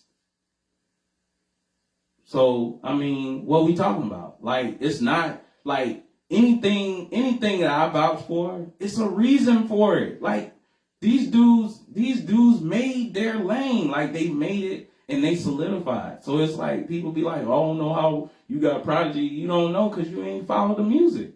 You ain't following music. Anybody that's a Prodigy fan know why he one of the greatest. Like, this dude challenged the industry. Like, it ain't too many people that willing to challenge the industry. Mm-hmm. So, like, when you dig in, you can see why. Rakim, of course. Rakim is a lot of people. He's the father to a lot of styles. For sure. Busta Rhymes, longevity, man. What we talking about? Like, he got the longevity. He been out since the 80s. He's still making music. It might be bunk like the last John. Might have been the last bunk. one was ass. But that was a one pack of ass. But you cannot take away the classics, bro. Busta Rhymes easily classics. Easily, and I'm not just talking the singles, easily has at least 5 classics under his belt. I would say 10. That's a stretch for me. Next pod, we gonna have to come in here. I would argue it's closer to the double digits. We're gonna do the knowledge. I would argue it's closer to the higher end though. Yeah. For me. I'll say 5 because, like, off the dome, like, I can name the 5 albums that clearly made an impression. Like, When Disaster Strikes, you know, The Coming is a classic. Like, Genesis for me is a classic. Genesis, some people will throw Genesis in there. It's something for everybody. Extinction Level Event is his best album by far. Mm-hmm. Like, got Big Bang, Anarchy. You got Anarchy, which Anarchy was on the light. That was Big Bang that's an underrated album. It is underrated. Big Bang is underrated. He had fucking Rick James on it. Yeah. When I was a young buck. Yeah. He got off though. I know. I'm sorry. Fucking Rick James. Yeah, Rick James. No, I'm making that face like I know Rick James. like how you get Rick James on your album? He literally had Rick James, bro. Rick James. Busta Rhymes, man. That's what I'm saying. He top 5. What more needs to be said after that? He's top 5. Never mind who you thought I was. Bro. Nas, come on. The man just dropped like 4 albums in a year. Like, yeah. Incredible run. Incredible second win. And it's third win. Shit. And it's really good music. Yeah. Like, y'all talking about Eminem, the greatest of all time? Like, where's the work? That's all I'm saying. Where is the work? Eminem don't even have a mixtape circuit. Like, recent mixtape circuit. Not this Jones when he was talking racist. Like, not that. So we don't want to dig into that. No, we gotta put those in there. You put those out. We gotta put those in there. Yeah, we don't talk about that. We gotta put those in there. But I digress. And what we got Common. And people don't like conscious rap, but Common is the epitome of what conscious rap is. Like this dude, his catalog safe as hell. Like his pen is crazy. His pen crazy. Like Common's pen. You cannot deny him. He can really freestyle. It's not a lot of y'all favorites can't. Never heard your favorites freestyle for real. Let's not forget. Remember when Drake had beef for Common? Oh yeah, Common got right back on there. Common got on his ass, and then that shit got squashed real quick. Yeah, like but Common just big Drake up, and it's cool, cause like at the end of the day, like I guess Common came to the conclusion that like man, the dude is nice. He is. I've never said he's not nice, right. But like you came at me, right? I'm a problem. You can't come at me. That's true. So boom, like that's that, like. That's that. That's how war should be. What you want to leave them off with, Ken? This is what I'll leave them off with. To quote, I'm sorry. That microphone. I'll quote Drake. You quote, and then I'll close it out. Okay. On my end. All right. I remember when it used to be the music that did it. Okay. For me, when I look at the state of hip hop right now and I think about how hip hop has vastly changed from what I experienced as a young lad up until now, I think I'm more connected to the latter half of hip hop, but have a very strong foundation and root in the earlier half of hip hop. So for me, when I hear a lot of these young dudes, a lot of these young artists, I feel like a lot of that shit is ass. I'm not going to hold you. A lot of it's ass. A lot of y'all are talking about the same thing. A lot of y'all are doing the same stuff. A lot of y'all are picking sides. And when I hear a lot of the music, I can really tell that it's not about the music for y'all. It's more about the look. And for me, I think that's what hurts the hip hop culture is it's more I'm trying to show you what I'm doing as opposed to letting you hear what I'm actually able to put down, if that makes sense, right? Like, I like you want us to be able to see that you got the fancy cars and then the fly clothes and you got the girls around you and stuff like that. Like, we knew that was gonna happen, but like, your music doesn't. For me, when I hear that, I'm like, how is this equating? But I guess everything relates to people differently. But when I hear your music, I'm thinking, how in the fuck does this relate to hip hop? You know what I mean? Like how are people packing out shows to hear this? Bro. Like it's like when I think about it and when we think about hip hop, we know and we see now that the single holds more power over the album. Yeah. And I think that's the problem. Yeah. When we look at how hip hop is and how it was, you had to be able to put down an album. I'm not talking like one song.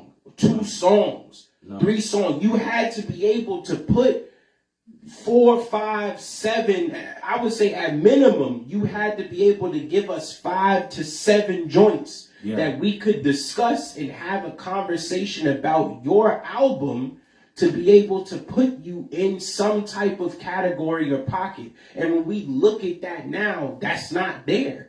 No. There's no artists that are truly in that field. And I don't want to take away from some of the legacy acts and some acts that we would probably move into the legacy field. But these artists now, they aren't there. And that's the problem with hip hop. But no one's challenging them on that because for the industry, it's a money grab right now. And as long as money grab continues to be at the forefront, we will continue to get the same music over and over and over again. God bless the dead, Nipsey Hussle. When I heard his music, I was like, this is a cat who's going to shift the game. Yeah. Because that was an original sound. It was West Coast style, but it was an original sound from a perspective of content. A true certified documented gangbanger. Yeah. You know what I mean? Who really put his life on the track and, I mean, said it multiple times. Showed you niggas how to boss up and pay yourself. Like, so when he came in, I was like, yo, this crazy. And there are only few people who give me that feeling. And I would say another person, and they'll probably kill me for this, but I get that from Russ. From Russ. Russ is one of those artists who gives me that same feeling. Okay. When I think about how we will progress, I get nervous because no one is posing a challenge to these people. And when they do, it escalates beyond words. Okay. Yeah.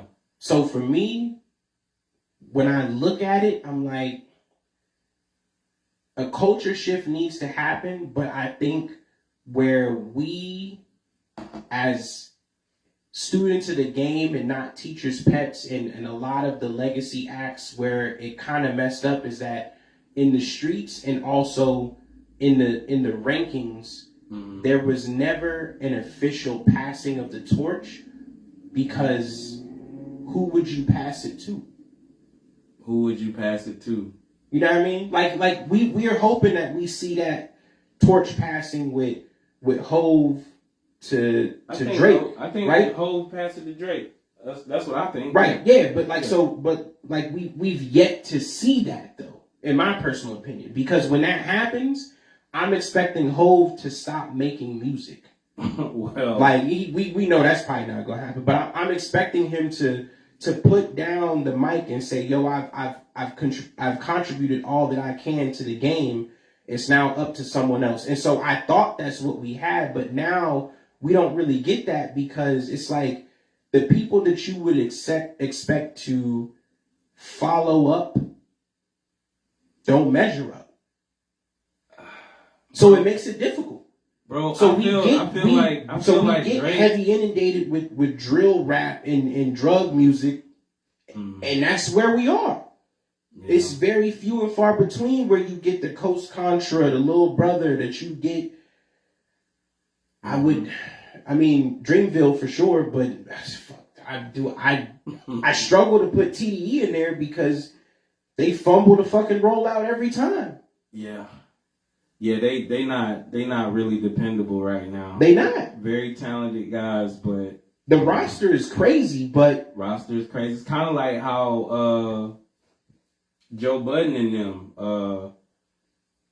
they had the what's the group name? It was Joe Budden, it was Eminem. Slaughterhouse. Just kind of like that. Real strong with the guys, but him. It was really Joe, Royce, Crooked Eye, and Joel Ortiz. Yeah. Four real rapping ass niggas. Monsters, yeah. But Hydra. But you're right. I feel like Drake surpassed Jay-Z in a sense. Like, so I don't even know if that's even how it goes. Like passing the torch. I think. But we need that though. It's a necessary evil. I think it's kind of like unspoken. I think it's kind of unspoken, because if Drake jump on a track with you, he vouch for you. Yeah. You see how 2 Chainz wanted Jay-Z to jump on one of his tracks. Game another guy, he wanted Jay-Z to jump on one of his tracks. Mm-hmm. But like Jay-Z don't fool up with these guys. Like, he's very selective with who he want to attach his name to. Mm-hmm. So you gotta be though. To keep your legacy intact, you have to be. I feel like Lil Wayne, like Wayne giving everybody verses. Yeah. And Lil Wayne, like, he ready for the smoke. Like, he want it. And most would argue that he the greatest of all times. I mean, he got the mixtape circuit, he got the studio albums, he's got the longevity. Like, I mean, catalog wise, I mean, it's better than Eminem. It is. It's better than Eminem. If you're a real hip hop fan, like, be honest with yourself. Lil Wayne's catalog is better than Eminem's. It is. I'll end with this, and then I'm gonna shut up until next episode. Yeah. M passed the torch to Drake, and we saw that in real time. Who did? I'm sorry, not M. Wayne. Let me correct myself. Course correct. Yeah. Wayne passed the torch to Drake, and we saw that in real time. And for us, when the debate came out about who's better, and more of us started to say it's Drake, there was no argument or pushback from Wayne in that regard. Yeah. Because he knew my time at the top, I had my time. I think like Drake, I know where I'm at. I'm solidified in that. I know where I stand. I think Drake humbled him. Like, oh, for sure. Yeah. For sure. He definitely humbled him. But I think it's about that humbling experience that Wayne is able to say as one of the greats, like, I can step aside. Mm-hmm. I know my lane is still going to be there because I know people is always going to ride for me. Mm-hmm. You know what I mean? When my name come up, I know what they're going to say about me. Yeah. You know? And so, like, we loosely had that same thing happen between Hove and Wayne, and that little beef started. Mm-hmm. Then we loosely have that same thing happen between Hove and Drake, and then the beef started. Mm-hmm. So I say that to say this, like, there's a certain time to step aside. Yeah. It's okay to know that you are on hip hop's Mount Rushmore, but that there's somebody always lurking in the distance.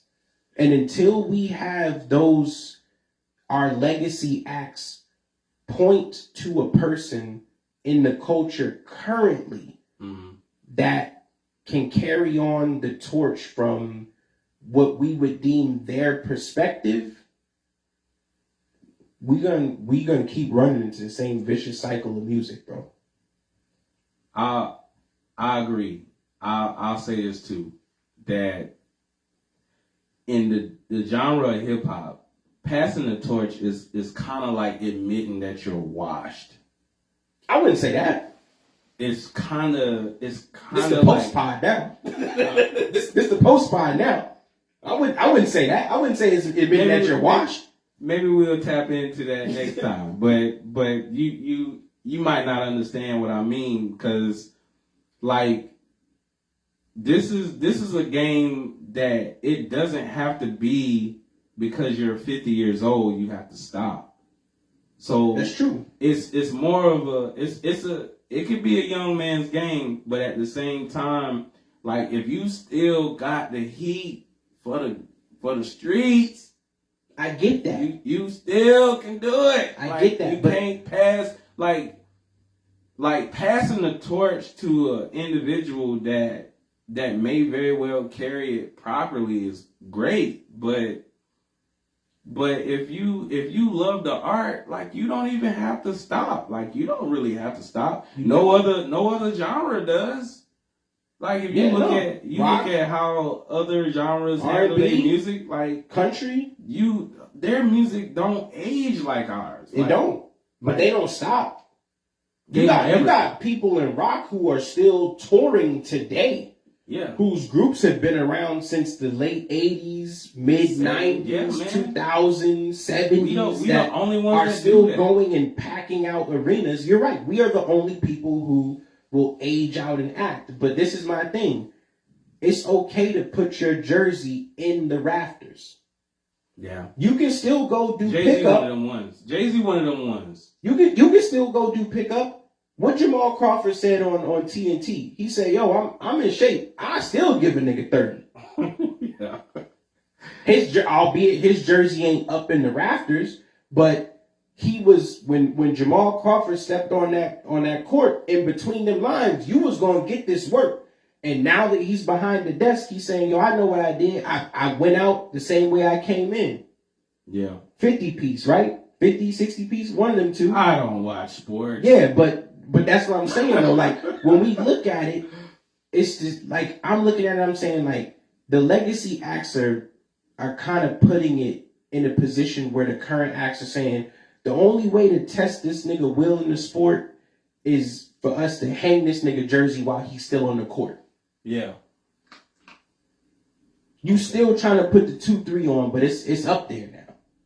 You still trying to put the 32 on, but it's up there now. You was dominant. You had your time. I get that. Yeah. Step aside.